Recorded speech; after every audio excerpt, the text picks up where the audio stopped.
just to bring tech people together in Wollongong to want to hear about interesting tech stuff, and we really want the community to be part of that. So really looking for people who are interested in talking at these sessions, and probably the next one will be Nick. I think we talked about it, making it February. Does that sound right? That's just going to feed back. I can already hear it. So if you've got some ideas that you want to talk about in February, that would be awesome. Big thanks to our sponsors tonight, Arigia, BeerMogul Games, Social Status, and thanks to iAccelerate for giving us this awesome venue for the night and also providing wine. I bet you didn't even know there was wine, did you? Everybody's enjoying the beers, which come from 5 Barrel Brewery in town. So one of the other cool things is, the slide's up right now, it's Siligong. So we'd really like your support. There's a few people on the Siligong Valley chat who are growing mows for Movember, and we'd really appreciate your support to raise some funds there as well.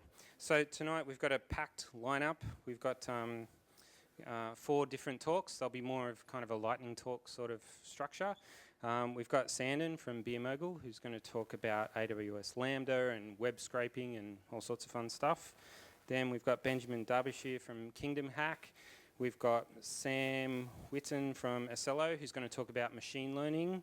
And we've got Rob O'Farrell from Social Status, who's going to talk about cool deployment and Docker and stuff like that. So we'll get started. Over to you, Sandon. Do we just? I have no idea.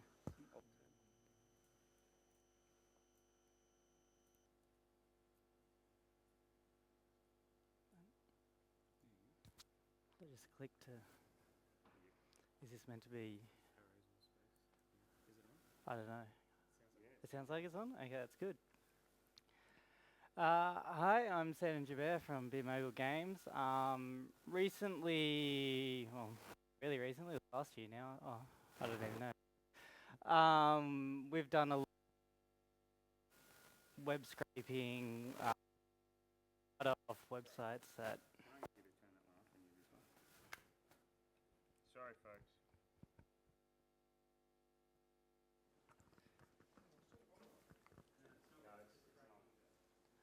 Testing? Yeah. Good? Okay. We've done a lot of web scraping off really old websites that basically don't offer APIs, and there was a kind of a lot of work involved, surprisingly, in getting that working. So basically, normally when you try and extract data from a website to use in your own applications, the very first thing you look for is, do they have an API? APIs are great. Most major sites have them, like Facebook has it, Twitter has it. We've used the Twitter one recently. It was super easy. You get in there, you look up the docs, you get a developer account, boom, boom, boom. You can set it up. You can start testing within the day and bring back all this data for you to use in your own applications. Unfortunately, a lot of older websites or websites that aren't made very well at all because of a small base of users or whatever, don't have that functionality. And if you want that data, then you have to resort to web scraping. So using two main services from AWS, API Gateway and Lambda, you can kind of turn this web scraping into a crawler and then use this information to then create your own API for that website. So what you can have is a Lambda function, do the web scraping in that. So you look up an npm package, find your favorite scraping package, start scraping the site, store that in a database you wish. We use SimpleDB. You can use RDB or whatever the other AWS options are, or even your own options. Then you create your own Lambda functions, which can access that database as your own API. So Lambda is super, super easy. You make a lot of really small functions that do things, usually take 5 to 10 seconds, costs you like 0.1 of a cent for every run you do. Here I've used just the node package scrape. Really simple. You can see I am, in fact, scraping Reddit here because they don't offer an API. And you can return, so in here we don't actually store it in a database, but I just return the data for the score of or the links on the front page, plus their text and the link to it. Now, doing this, so we did this for Football South Coast to gather data on all the different games so we could store it and put it in an app. And obviously the data changes weekly, there might be cancellations, game changes. So we set up our scraping function, which you just saw there, to iterate over the website every 15 minutes to make sure we get all the updates. Store that in the database, create our own more Lambda functions, which just grab from the database. So we have like a get fixtures, and that's all well and good. Now, we found out that not every soccer association in New South Wales uses the Fox Sports Pulse website. Some of them use this really terrible website called iCompMan. It's, I used to have a picture of it in here, it's absolute garbage. It's terrible to use. Everything's behind session data. You have to go through a whole bunch of different JavaScript functions to actually get the data you want. And then it gives you the data in XML format, which you then download and look at. So in comes Phantom.js. Phantom.js is a really cool tool, which I basically only use for web scraping, but it can do a lot more than that. It was also kind of difficult to get set up though. So when you look up, cool things you can do with AWS Lambda, I think remember seeing a BuzzFeed article on like 10 cool things you can do with AWS Lambda, and one of them was using Phantom.js. A lot of things actually really don't help you in how to set it up, because it was actually really tricky and took probably about 2 days. And all it is that many lines of code. You have to upload a Linux binary of Phantom.js, and you have to upload the correct Linux binary of Phantom.js, which I don't actually have listed there, but you can. I have links for if you want it.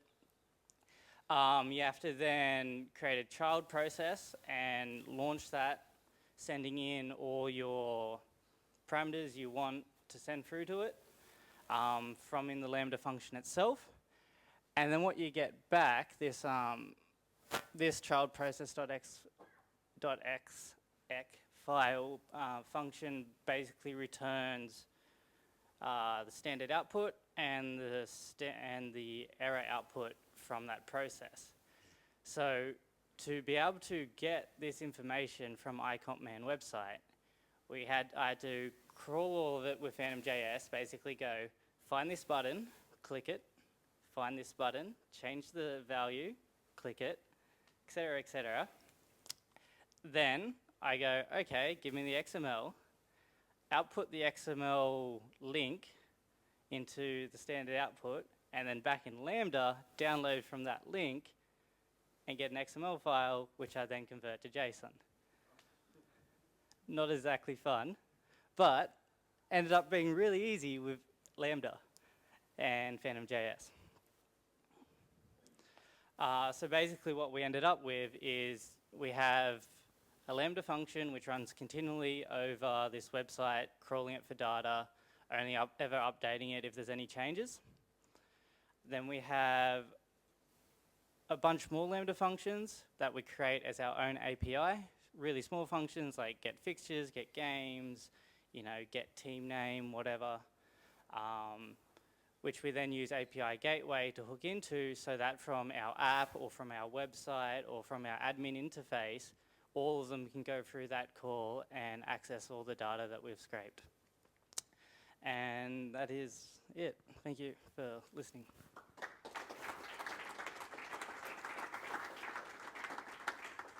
Cool. You got some questions? I've got a question. How much memory do you have to allocate to get Phantom So in a Lambda function, you can access, set how much memory, with the minimum being 128 megabytes. Now, every Lambda function I've ever written before this used about 10 megabytes. The Phantom.js one, however, used about 190 something, which is above the 128, except it never told me it was failing. So what Lambda would do is it just run, succeed, tell me it would succeed, but not do anything. And then so one day I was like, well, I'll just up the memory, see what happens. And it just started magically working. And apparently, you need up the memory for Phantom.js because it uses quite a lot. Yes? How successful has it been? As in the actual API itself. To get the data and load out of the website? So, as far as I'm aware, it hasn't really broken yet. When finals came along for soccer, there was a couple of teams in there called Undefined, which didn't help. But other than that, it's been really good, really reliable, and it's generally an easy fix. If you, like the first few functions I wrote were pretty terrible, but as you write a couple more scraping ones, you get used to it and you make them good enough that it's really easy fix. This thing's been running every 10 minutes, 24 hours a day for 6 months. Yeah. Nick? Have you written a blog post about this? You know, you said it was really hard. I've been told to write a blog post about this. This is somewhat my blog post about this. Did you, in terms of what you were doing, you asked to scrape these sites, or? Yeah, so I would have never scraped it on my own will, although I have scraped the cricket site on my own, and that was terrible. But yeah, it was. So I'm just curious then, do they care about, is there any impact on their own Google Analytics? Do they have to filter out what you're doing, or is it minimal? Yeah. That's why it only runs every 15 minutes. Google There's Analytics potential. won't see the initial scrape, but it will see your Phantom.js because it's running JavaScript. Yeah, so And why did you decide to use Lambda instead of like a EC2 instance just running like a node server? Lambda was just really easy to set up. Like Nathan did do it for me for some of them, but you can literally go in, press, create a function, upload a JavaScript file, and it's done. That's all, and it handles it all. Didn't you have any issues like sharing code between like functions where like, you know, you have to sort of... So I think, We would actually put a library file in yeah, every little Oh, okay. package that went up Yeah. if we had common code. I think we did duplicate code in 2 or 3 functions, but yeah, other than that. And the bulk of it wasn't this do something every 15 minutes. The bulk of it was all on demand. So if nobody's using the app today, it just doesn't get called and you don't pay anything. That was why we chose Lambda. What you did for monitoring? So that's a great question. We don't do much at the moment. There's currently CloudWatch, which is done by AWS, which you can look at all the logs for. That's pretty terrible. And we're actually looking at a way to There might be a new product coming soon. improve that. But at the moment, it's basically, it alerts us if it fails through email or some sort of notification service. Yep. Do you chuck all your code in one Git repo or do you have it all in separate repos? We have it all in one repo. Do you have the upload to AWS automated? Yes, so we set, Jared, I can't see him right now, helped us set that up. We use Grunt. I'm using Grunt client, yeah. Anything else? Yep. Thank you, Sandon. Thank you.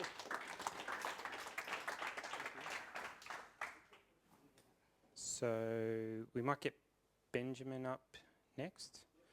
Have a talk about KingdomHack.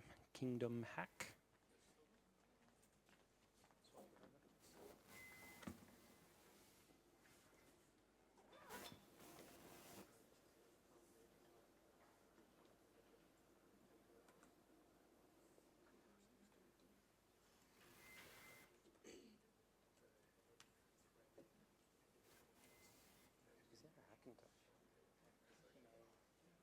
Looks like a Mac login screen. It needs a dongle though. Yeah, and yeah, that's what tipped me over.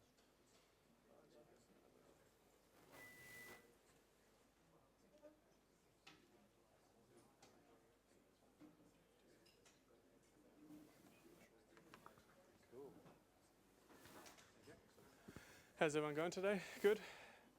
Cool. So my name's Benjamin. I'm one of the co-founders of KingdomHack, a hackathon that's running in Wollongong at the end of November. And I'm just here to tell you about what really hackathon is, because not really a lot of people know what they are. A lot of people just think we're hacking into stuff, or we're literally hacking with an axe or something. It's just not the way at all. So I'm going to start, and eventually I'll get to the end. So here we go. So I thought, based on last time Siligong talked, you had to get a quote from your mum. So I found a quote from my mum, which was this: Benjamin, I swear that if you had the chance, you would either be running, organising, or mentoring a hackathon at every weekend. And that was true. At that time, I was mentoring or judging at maybe 2, 3 up in Sydney. So I'd get up in the morning and drive my car. And given a weekend, I didn't really appreciate getting up after working full time. So that was not bad. But I've been in this thing for about 3 years now. So I've been running them, mentoring them. I love it. I really love it. And, you know, it's just one of the things I really am passionate about. So one of the things people really ask me is, what is a hackathon? And the best way I can really describe that is a hackathon is an internationally used term that's recognized for a competition where people come together and make stuff, blah, blah, blah, blah, blah. It's a big line of text that doesn't really make much sense to a lot of people. So really, what does it really mean? The best way I can put it into context is, has anyone seen MasterChef before? Just raise hands. Everyone seen MasterChef? Obviously, everyone's seen MasterChef. It's MasterChef, but for nerds, basically.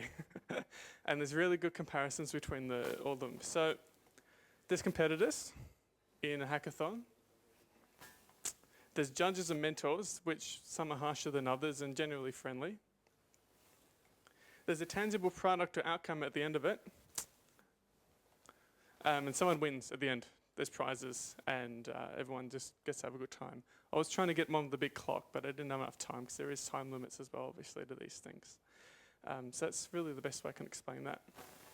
So I guess what's KingdomHack? What makes that different? So the best way we can describe that as making different is we just want to bring all these people together, whether you be a coder, whether you be a designer, whether you be someone who loves 3D printing, wants to make something cool over a weekend with just a business idea, and put that energy into 24 hours and see what comes out of it. And it could be anything. We don't have restrictions. We don't care what it is. We don't give you objectives or goals. We just want to see cool stuff at the end of the day. And you know, it's really amazing the energy that you get in these people and what actually happens. So instead of categories, we have houses. A lot of the past events have got the code category or the game category. With KingdomHack, we really want to bring personal identification to these things. So instead you can say, look, I'm part of the House of Market and Coin because I really love entrepreneurship and I really identify with that type of thing. Or I come from the House of Code and Logic, binary and logic, I wrote these as well.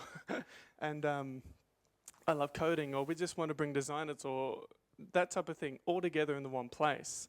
And when you bring that sense of identity and when you bring that sense of purpose of people, people really do believe in what they're doing. Rather than just being a competition and prizes, we're bringing communities together. And we're really passionate about just bringing those communities together, breaking down those silos and making awesome stuff. Whether it becomes a startup at the end of it, whether they come here and ended up being a unicorn, or they ended up just being a weekend project they never touch again, but at the end of the day, they had fun. They met cool people, they ate more than just pizza. And Red Bull, but we will have both those things because it's kind of illegal if you don't, apparently. So we're going to have Red Bull and pizza, which is awesome. Yeah, so basically that's one of the things that we really love, that it's multidisciplinary and it's really inclusive. It's not just focused on pharmacy or fashion or code. It's really just multi-purpose. And KingdomHack is also awesome prizes. We have over $6,000 in cash and prizes up for grabs, including $2,000 cash and $500 for the runner-up. So in a weekend, you can just grab yourself at least $2,000 cash for doing, minimal work, all things considered. We're obviously not expecting the most polished, thing in the world, but I mean, obviously more polished the better, I guess. And we just want to see cool stuff. It doesn't necessarily need to be a startup, which is why we just have the prize as just cash. You have other events where they basically silo you into the fact of, oh, this needs to be a startup. This needs to be the next big thing, and if you don't utilize this prize, you basically wasted your whole weekend, and the cash is for nothing, and your reputation is pretty much like, oh, well, they can't do anything. So we really just we want to bring it open and out there to do whatever you want to do and however you want to do it, with industry people having fun. So when in it, where is it, and when is it? So it's at University of Wollongong, 26th, 27th of November. You can go to that link to find us on Facebook, Twitter, and you can also get tickets there. And basically, we're really lucky to have some awesome sponsors. We've got Wighton Global as our platinum sponsor, Me3D in the crowd there. We've also got GBSC, Adobe, Bronze, iAccelerate as well, which is really nice, and Canva. And our community partners are Hackathons Australia, Devica Learning, who's at the back as well, Ken, and Silicon Valley, which we all know what that is, I guess. And also, you guys want discounted codes. You can type in Siligong into KingdomHack.com, use the code Siligong in the checkout link, and we'll give you a discount. I'll let you find out how much that is, because otherwise you may not do it. But yeah, it's not that much. but do it though, you'll find out. It's a surprise. But like we might have a raffle, might be 5%, might be 50, who knows, right? But go to that website and find out. But that's all for me. Thanks for listening, and go to the hackathons, and yeah, that's pretty much it. Thanks. Has anyone got any questions? I thought it was pretty clear, or, Yes, Brennan. What are the chances of discounts 100%? Well, if you go to the website and buy a ticket, you'll find out. Is there a prize for the best multidisciplinary team?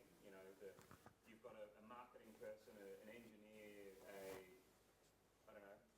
Yeah, so that's what we really had the first prize and the major prizes for.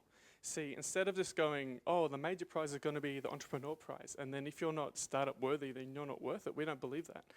If we bring together marketers, we bring together designers, we bring together really creative thinkers in multiple different platforms, and you just make something really cool that really kicks it out of the park, and it doesn't really fit in any particular disciplinary, you're still going to be just as eligible. You get people making games at these hackathons, but they don't really get judged because this could be the next Facebook over here, and everyone doesn't care about the gaming prize. We don't care. We judge everything on the same merits, and that's what we're really proud about. That's what we really love, that it's just that kind of thing. Yes? Who are the judges? The judges aren't confirmed as of yet, but I'm proud to say at least 50% of the judging is actually female, which we're really proud about. 50 to 75% are females in the tech space. So we're really trying to also get that gender equality and that type of thing as well. Yes. So those 4 groups? Yes. 4 houses? Yes.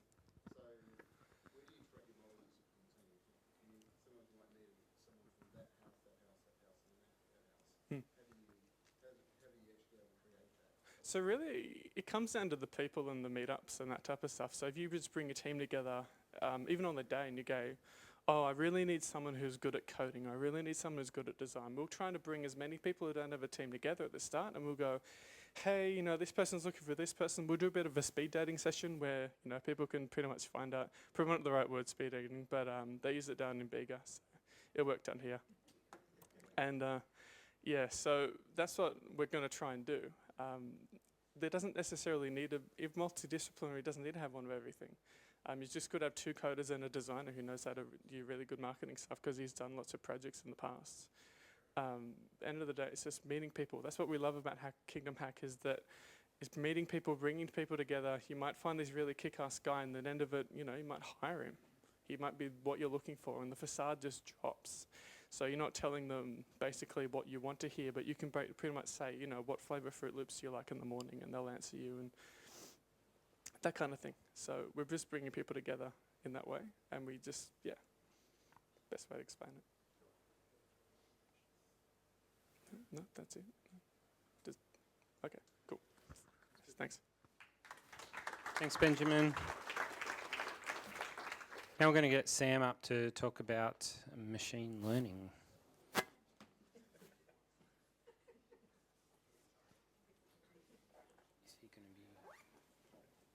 mini display port.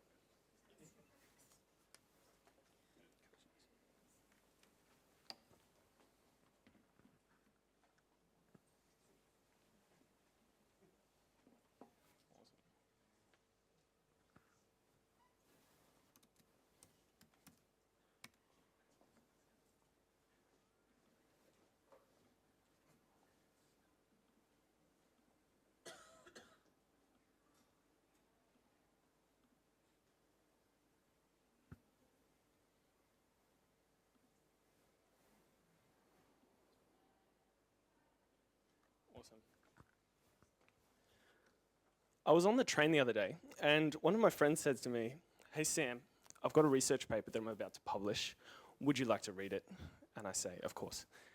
And he's been studying a type of material that hasn't really been studied before, and he's realized that at almost absolute zero, under very strong magnetic conditions, they can change the properties of the material. And I said, "That sounds fantastic." I had a bit of a read, and I said, "What's the industry application?" And he says, "I've got no idea." I think in academia, there's a bit of a difference in the freedom that you have in where you're going to do your research compared to in business. And so I titled this Artificial Intelligence for Business, because I would love to just tell you about what you could do with AI, but the focus has to be what will actually help your business. It has to be useful. So, for AI to be useful for your business, first thing that you need to understand is how to clearly define the question that you have. So I came up with this example. Everyone's heard of the game rock, paper, scissors. If I told you that you are now playing against an algorithm and there was an 80% chance that they were going to play rock, what would you play next? Paper? Paper, that's correct. What if I told you this? What if I told you that there was a 20% chance they were going to play scissors? What would you do? If you play rock, you're going to draw 80% of the time and win 20% of the time. So, we've changed our mind now. However, what if I told you that you won $100 for every game you played, and you won, and we were going to play 10 games? I'd go for rock. I'd get maybe $800, and I'll be very happy with that. So, really understanding what you're going for is immensely important in AI, but I haven't even explained what it is yet. So, I drew you a diagram. I actually drew it, you can see. I have a pen tablet that hasn't been used for 2 years, so I thought I'd use it. Okay, most of us here are programmers, or at least understand what programming is. Given input, magic happens, and you get output. If you came up with a great idea for a website, when someone goes to your website, then you have knowledge of what you want them to experience. Your knowledge dictates what ends up in here. And then you get your website. That is a typical programming flow. AI is a bit different. AI is normally used when we know the input already, we know the output already, because it's a pre-existing system. I might be showing a 5-year-old a picture of a cat, and I say, "What's this?" Input, a picture of a cat. Output, I want them to say cat. What is going on in their brain for them to be able to say cat? The benefit of AI is not being able to turn input to output in the same way that programming is. It's a little different. Normally, because you have a pre-existing structure, the benefit that you can provide to your business is in understanding what is going on in the middle. And AI is great for generalizing a system that we don't understand fully. Or it might be too complex for a human to turn it into code. I don't know how you would write an algorithm that is if-else statements and says, yes, that's a cat, because that pixel was red or something. I don't know. So, very popular at the moment is a type of AI called a neural network. And this is a website. It's called Tensorflow Playground. It just lets you play around with a neural net. So this looks complex, but look at just one of these boxes. It's accepting input, it's doing something, and it's spitting out output. And then that's used by another box. So a lot of AI is based on very simple systems that you can combine together in a complex structure so that it can deal with complex input. In this particular example, it's not actually really complex input. It's blue dots and orange dots. I might actually show you guys that running at the end if you'd like. But TensorFlow is a library by Google, and so TensorFlow Playground will find you that website. Unfortunately, it doesn't run on your mobile device because it actually takes a lot of processing power. This could be input and output. If we have an input here, we get an output. AI needs to generalize what's going on. This is the simplest example I could think of. We've got our x-axis as input, and we have a little bit of a curve. You could generalize. You guys have probably seen this if you've done maths in high school. Line of best fit. That's a generalization, an understanding. We don't know what system created these dots. But if I told you I've got a new point coming in here, then that line kind of generalizes the system. But it doesn't fit great. That line fits a little bit better. Instead of a line of best fit, we have a low-dimensional polynomial of best fit. It's a curve. That's fine. That's a better generalization. This is actually a great generalization of what's happening. If I told you another point was coming in, you could probably tell very close to where it's actually going to be. It's probably going to be quite correct. I'm going to show you another generalization. This one is just as correct. It cuts all the points perfectly. But I think you guys would probably realize that might not generalize very well. So in terms of error, it's perfect, 100%. Every single one of those points is touched. This could be a high-dimensional polynomial. This is called overfitting. And this is one of the worst things in AI. It's when your system is too complex for your data and it doesn't know what to do. Because your error is 0, it thinks that's perfect. If you have a new point come in just there, then it's going to have missed where it should have been. What does this look like when you actually run an AI? You get something like this. This is a Twitter bot that scrapes images off, I believe, Wikipedia, and makes a caption. A herd of cattle walking across a river. The problem is there's no cattle. What went wrong? We don't know what went wrong. It might have been that a lot of pictures of cattle have that shaped cloud in them. Like, what went wrong? We don't know. So that neural net that I showed you before, just those little boxes, one of those might have been a little bit too strong. But we don't. We don't know anything. Neural nets are sometimes a bit hard to use in business. If I told you, I'm sorry, your loan application has been denied because one of the lines was a little bit too orange, that's not good enough. And so you need to work on a system that is actually transparent on the way through, or you have to write a system that's so good that you trust it. I have a fancy term for that. It's called epistemic deference. Sounds fancy. I heard a philosopher say it. It just means I trust something so much that I'm going to defer my decision making to that thing. We do that with our friends. Like, oh, you like that band? I'm going to have a listen. Oh, yeah, I like them too.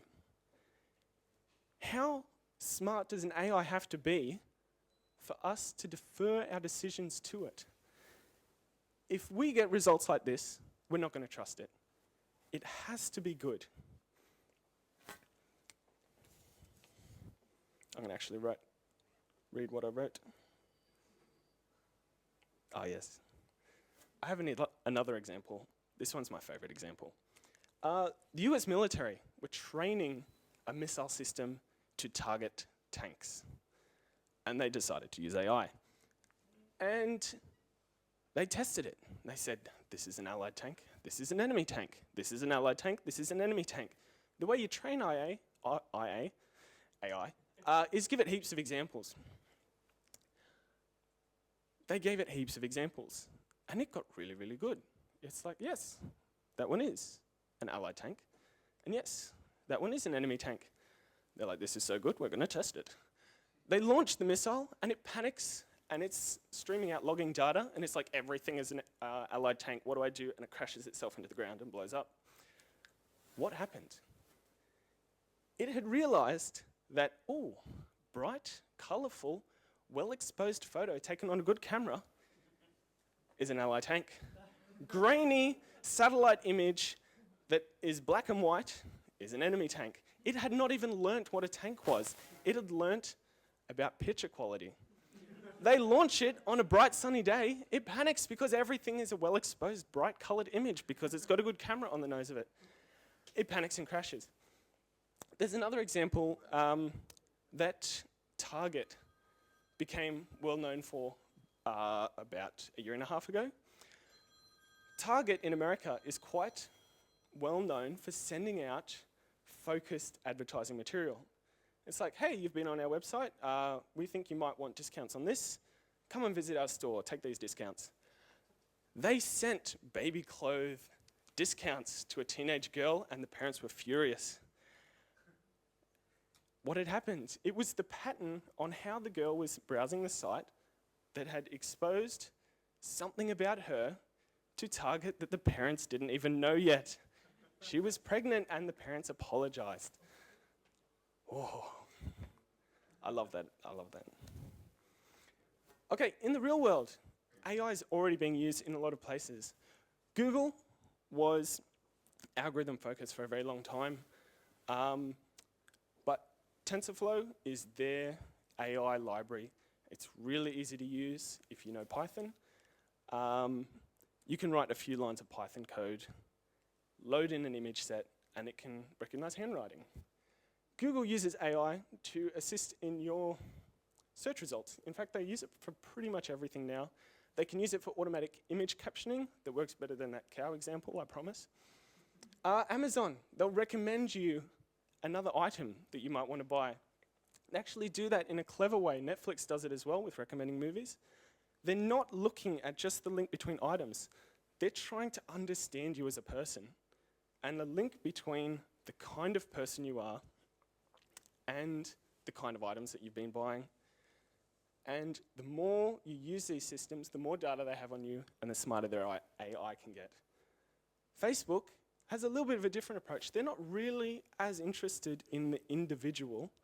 They're interested in the relationships that the individual has. Facebook's all about friends. Who might you know? That's called graph networking, or graph theory, or that's another branch of AI. That's fantastic.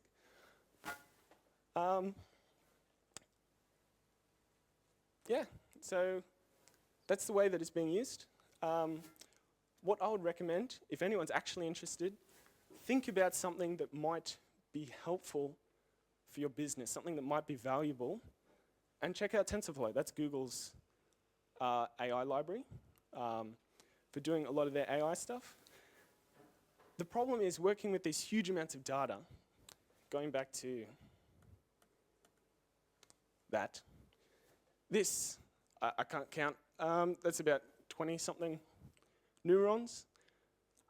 Google has a pre-trained algorithm called Inception that has several billion. It takes a lot of computational power to train anything with several billion on several 100 million images in batches and then repeated processing.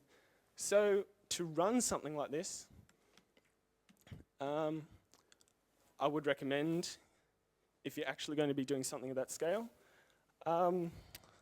Amazon has, I think yesterday, announced, well, I heard a podcast yesterday that was released yesterday. They've got racks and racks of NVIDIA's new K80 GPUs, and you can use up to 16 of them per instance, and they cost about $15 an hour. They are not measured in gigaflops, if anyone knows what they are. They're measured in tens of teraflops per card. They have so much processing power. This laptop here has 4 cores. Each one of those cards has 2,500 cores, and you can tie 16 of them together and run your data across all of them. The way that you run your data will depend on your data, and some of the work that I'm doing is looking at trying to get rid of that batch process by running it real time and learning real time and tweaking a simple model and adding complexity as more data becomes available. And a little bit of self-promotion. I work at Accelo, and I love talking about AI. That's my email address.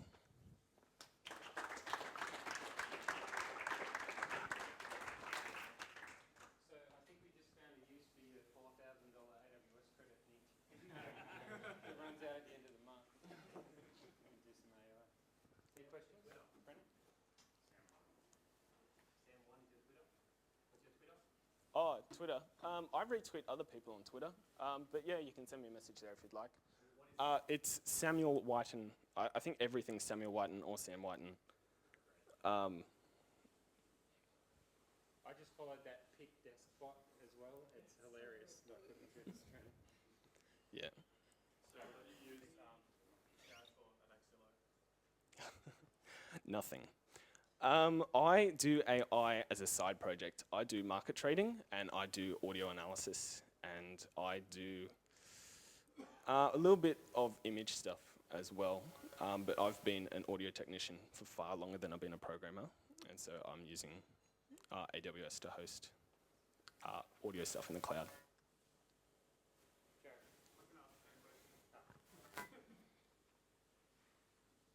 Any other questions?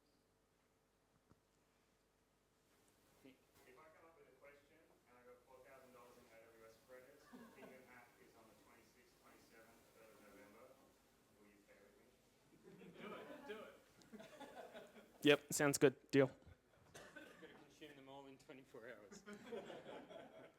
Wow. AWS has an amazing free tier, and for most of my stuff, I haven't gone outside the free tier, so I'd love to actually have a large data set sometime. Thanks, Sam. That was awesome. Thank you.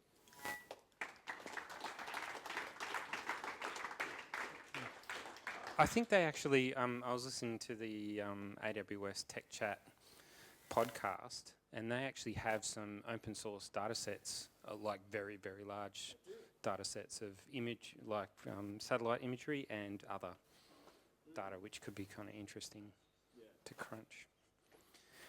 Next up, Rob. Rob is from Social Status. He's got a very nice looking mo.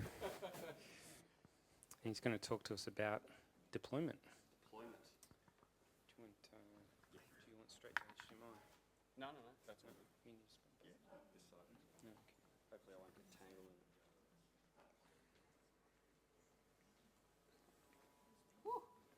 That's not right. No, I've never seen a Mac do that. Presentation's done. Time for that new MacBook Pro to arrive. The Dongle Book Pro.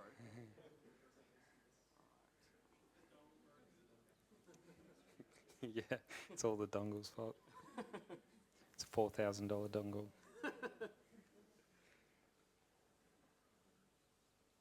Alright. That's a bit better. That's good. Spice Girls. Oh yeah.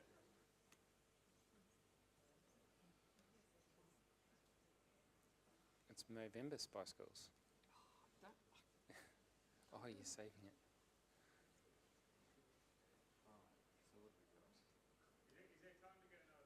Yeah, if you want another Yeah, beer, yeah. now's a good time while I sort out what's going on here. Intermission. Let's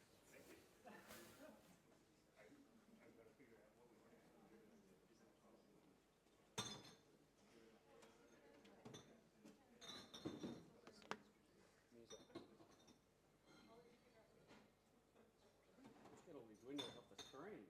Jesus. It's coming, it's coming. Don't give it away. Don't get ahead of yourself. I don't even know what's on there anymore.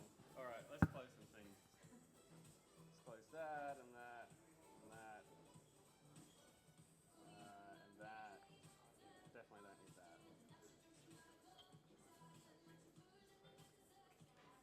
Whatever it is, don't say. Don't save it. All right. All right. I think I'm good.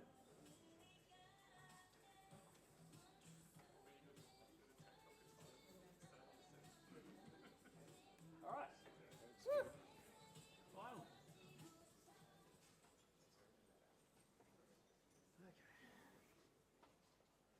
Thank you. I'm not a huge fan of what's going on here. How long is that? Yours is back here, all the others were fine. Yeah. We can move back the pedestal a bit. No, that's all good. That's all good. All right. Do we have everyone? That's all good. I can get started. All right. So, hi. My name's Robert O'Farrell. The title of my talk is bringing some sanity to application deployment. This is a fairly light-hearted talk, so I'm trying to keep it as generalized as possible because the topic of deployment can get quite complicated, and everybody does their deployments differently, and some people don't deploy at all, so some people deploy to Lambda. So it's fairly high level. There's going to be a lot of pictures coming on, and this is not a great slide, a great set of slides to ask me for afterwards because there's not a lot of info on them. So as you'll see. So who am I? So I'm the tech co-founder of Social Status. Social Status, we do social media analytics, a lot of social media reporting. If you're in the Silicon Valley Slack, I'm known as Rob SA. The other Rob, Rob Lee over here, he's Rob 1. And so when I was asked what Rob I wanted to be, because there were 2 Robs in iAccelerate at the time, I thought I'd be Robert Super Awesome. So hence the SA. So yes, no Rob 2 for me. On Twitter, I'm Rob_O'Farrell. I don't tweet much. I do a little bit of retweeting, so not that interesting to follow, but you're more than welcome to if you want. All right, so first and foremost, a little bit of a disclaimer, a little bit of a warning. The stuff I'm talking about in this talk, it's all very new. So I don't recommend going out and going, hey, I'm going to go and change my deployment to what Rob talked about in his talk, because you will get bitten hard. And I have been bitten hard a lot of times doing what I talk about today, and it wasn't fun. So use it at your own risk. And also the other disclaimer is I'm a dev guy. I'm not an ops guy. I was trained in dev. So the ops stuff that I'll talk about is basically what I've taught myself. So take it with a grain of salt. And there's always the saying that boring pays the bills. And Docker and Rancher, which I'll talk about, again, like I said, fairly new, and your mileage will vary a lot. So, a brief overview. I want to basically answer these 3 things and talk about these 3 things. I want to talk about the challenge that we're facing. I want to talk about the solution that I applied in the face of the challenge that I had. And I also want to talk about the how, which is the implementation. So how we use it in practice. And I won't spend too much time on the how because it can be quite technical, but I'll be more than happy to answer questions about how we deal with in our day-to-day development applying these technologies. And it's good to hear feedback from everybody that's here about how they deal with the same problems, because I kind of want to stimulate your thinking about how you do things more than anything. And I will throw out the odd dad joke, even though I'm not a dad, so any groaning from the audience is more than welcome. And the first dad joke is, I must ask you a few questions, being Movember and all. So how many people actually know what that does? All right, so fewer hands than I expected. So I'm not expecting the next question to return many hands. How many people know what that does? Well, actually, before I go on. So this one here is commonly run from the terminal when you want to access a remote server. So you want to SSH in as the user at that particular host. So the next question is, how many people know what any of those do? More hands? How did I get more hands on the second one? All right, so for those people that didn't raise their hands, that's allowing you or enabling you to install some piece of software on a Linux system. So we've got apt-get, obviously, for Debian, we've got RPM for Red Hat, and we've got Pacman for Arch Linux.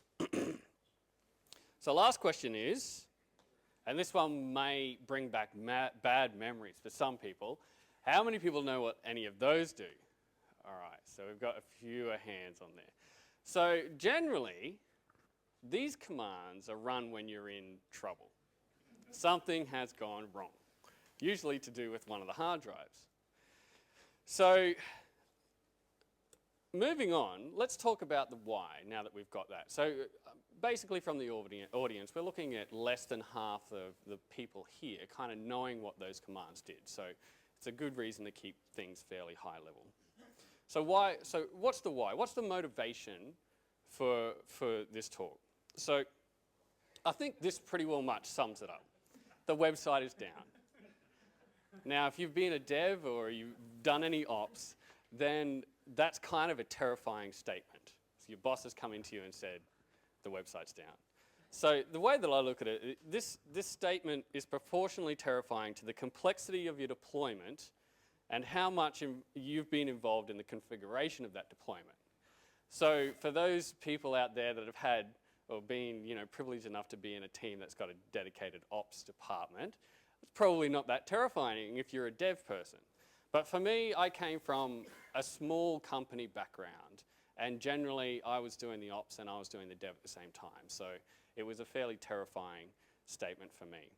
And when you get told that, through your mind you start thinking, I wonder if the data's safe. I wonder where we stored this data. How do we do the configuration of our servers? I remember a couple of weeks back something broke and I did this weird configuration to make it all work again, but I didn't write it down at the time because I was busy. That starts going through your head. So depending on how bad things are at the time, you become probably a little bit more religious, because there's probably the guy there going, oh my God, oh my God, oh my God, how do I fix this? So you're probably wishing for a few things at this point. Depending on how bad it is, you're probably wishing you didn't get out of bed and make it into the office, because then it would have been somebody else's problem. You're probably wishing, depending on the severity of things, that if you've got to migrate from one server, you can't SSH, you can't get access to the server that's down. You're probably, creating a new server on AWS and you're just hoping that the software will install faster. If it's a complex configuration on that server, you were wishing that you documented it. All those cryptic commands that you copied out of Stack Overflow into the server terminal. You go, oh God, I wish I'd written that down. But of course, nobody ever thinks that. And that looking through your history of commands is not possible anymore because that server's not responding. And so you start building this wish list, and maybe I'm the only person in this case, but you kind of wished that maybe your configuration was a little bit more portable. That instead of having to run through this again, we talk about the dry principle. I mean, how many developers here have heard of dry? So a few hands. Okay, so basically we don't want to repeat ourselves.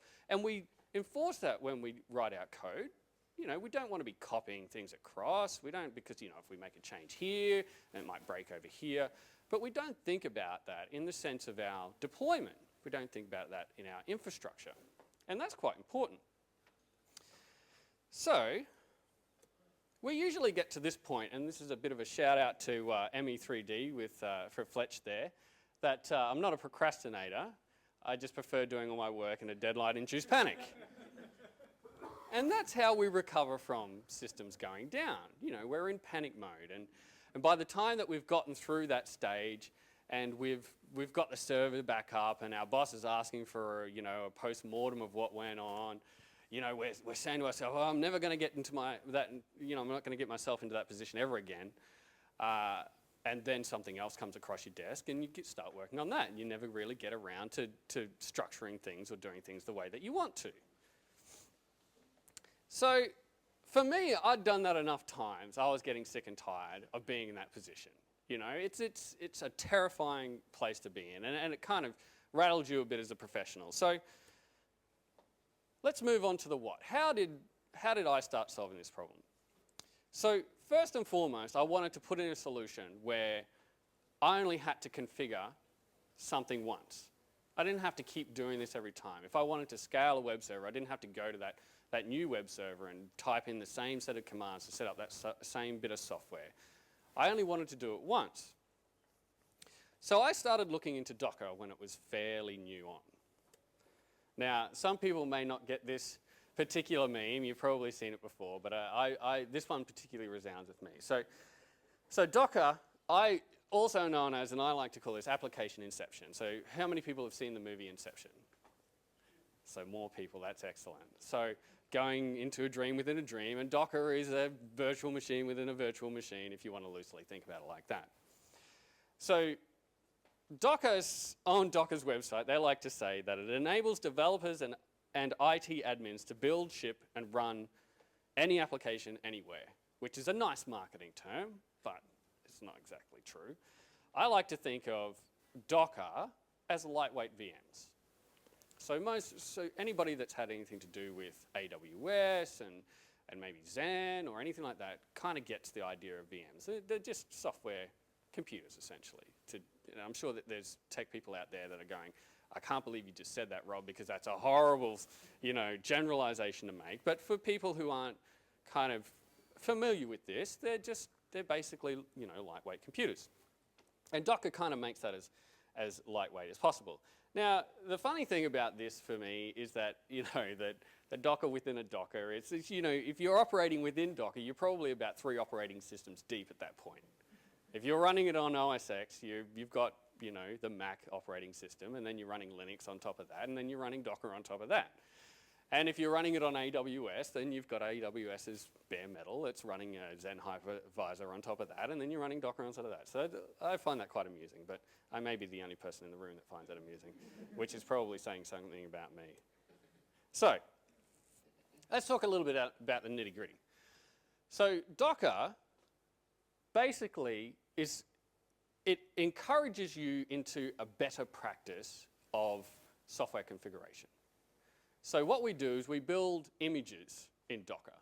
And if you have a look at the top, you can see that, and I do apologize for the non-technical people in the room that didn't put their hand up for the first 1 or 2 moustache questions. But the top part of this is we're actually building an image. So we start with an operating system, and in this case it's Debian, and we do a bit of an upgrade to it to get the software on the Debian operating system up to the latest versions. And then we install Nginx, which is it's like Apache. It's a HTTP server. And then in this particular case, we do something fancy so that when we run the container, that all the output from the web server comes to standard out and standard error. We define an external source of files to run inside this container, and then we expose port 80, and we define the command that we want to run when we run the containers. So technical details aside, we're basically just configuring this container with a bit of software inside of it. And then we build the image, and then we run it. So nothing particularly complicated about this, for the average ops person, obviously. So doing this, especially this command here, time and time again, can be a bit cumbersome, because when we're running this container, we specify a bunch of options that go along with it, and if we have to type that in time and time again, we're probably going to get quite annoyed, and we're going to waste a lot of time. So Docker has this addition called Docker Compose, and essentially we're wrapping up that Docker run and Docker build command around into a particular compose file. And if you have a look at that, you can see there's a lot of similarities with the previous run command. And we just run docker compose build, and it will run the services defined in that file, and we run docker compose up, and they'll bring the container up. Now, this presentation in itself is running in a Docker container. So you can do fairly trivial things fairly easily. And the commands that you can see there are pretty well much the commands that I ran to set up this presentation. So you can do some pretty cool stuff. Now, so this ticks a general box for me. If someone came into my company and said, okay, well, how is your application being run? I could just point at the configuration file and say, well, this is how you set it up. It's self-documenting. I don't have to go back and look at my bash history. I don't have to go back and try and find that document that defined it. It's already there. And I can check that into my code repository, and it can sit there next to my application files, and you can inspect it and see how it's configured. So we've already put a big tick next to the self-documenting side of things. Now, Docker makes it easy to distribute containers. So say somebody I employ who's over in Brazil wants to start developing on my application. Now, I could get them to set up or send them a set of steps to set up the application on their particular development machine, and it could have all these different, configuration options, and hey, you're not running OS X, you're running Linux, so you're going to have to do it differently. Or I could just send them the container that I'm doing the development in, or the image that I'm doing the development in. And so Docker has this really great thing called a registry, and I can just send the container to the registry, or the image to the registry, and they can just pull from that registry. So it puts a big tick in distribution. Now, there's a bit of a problem. So everything here, and some people are like nodding along with me and going, yeah, that makes sense, Rob, and some people are going, oh, okay, well, no, it's a bit technical. It's getting a little bit complicated. But the problem is, so Docker for me solves some of the problems. But we come down to here. Now, because this comes back to what I was saying about the danger side of things. Because Docker is a fairly new technology, we get into the Docker ecosystem and things start to get complicated real fast for people who are slightly technical. So for any of the other devs or ops out there, you can see some familiar labels down here. Everybody's doing a little bit of monitoring. You should probably keep an eye on how your RAM usage and your CPU usage is going. You probably do a little bit of automation. You probably do some networking and some data file systems. But these are all the technologies that have kind of sprung up around Docker that make it really confusing. And this is what the wall I hit not too long ago. And I was comfortable with Docker, and we had it running on a few of our systems. And I was like, okay, well, we just put on a new guy, and I kind of need to take myself out of the process. So how many people here are running startups or in small companies? So a few of you. So you understand the idea of not being a blocker in the process of getting your changes or your features out the door. Because you don't want to